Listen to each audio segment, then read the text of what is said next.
Society ward number 18માં આવે છે, જે ટેબર રોડ ઉપર અટીકા ફાટક પાસે આવેલ છે. અમારી સોસાયટીમાં ટીપીની જગ્યામાં કોમન પ્લોટ છે, જે સોસાયટીની માલિકી છે અને ટીપીની પણ માલિકી છે. આ કોમન પ્લોટમાં અજાણ્યા શખ્સો દ્વારા 2 થી 3 વાર બાંધકામ કરવામાં આવેલ છે.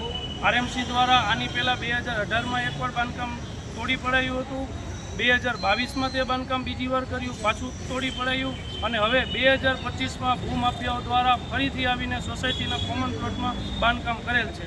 અત્યારે અમે આરએમસીમાં આવેલ આસિસ્ટન્ટ કમિશનર સાહેબ, ટાઉન પ્લાનિંગ ઓફિસર સાહેબ કે એમના કોઈ એવા વ્યક્તિ નથી જે અમને યોગ્ય માર્ગદર્શન કે સહાનુભૂતિ થાય એવી વાત કરે. અધિકારીઓ બધે રજા ઉપર છે.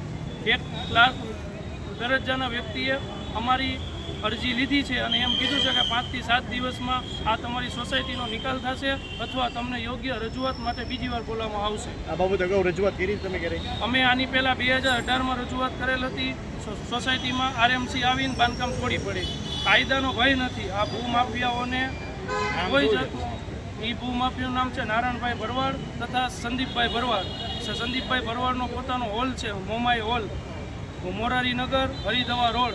એમ કહે છે કે અડધો પ્લોટ મારો છે અને આ એના કાકા છે નારાયણભાઈ ભરવાડ અને એમના દીકરા મનીષભાઈ ભરવાડ. એ લોકો દ્વારા આવીને એને ઢોર બાંધવામાં આવે છે અવારનવાર.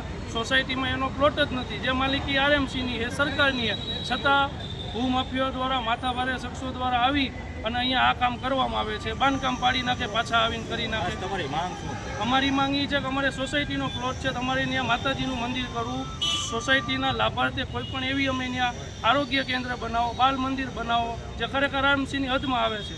પરંતુ ભૂમાફિયાઓ સમજતા નથી, જેને કાયદાનો ભય નથી. ત્રીજી વાર બાંધકામ ચાલુ કરેલ છે.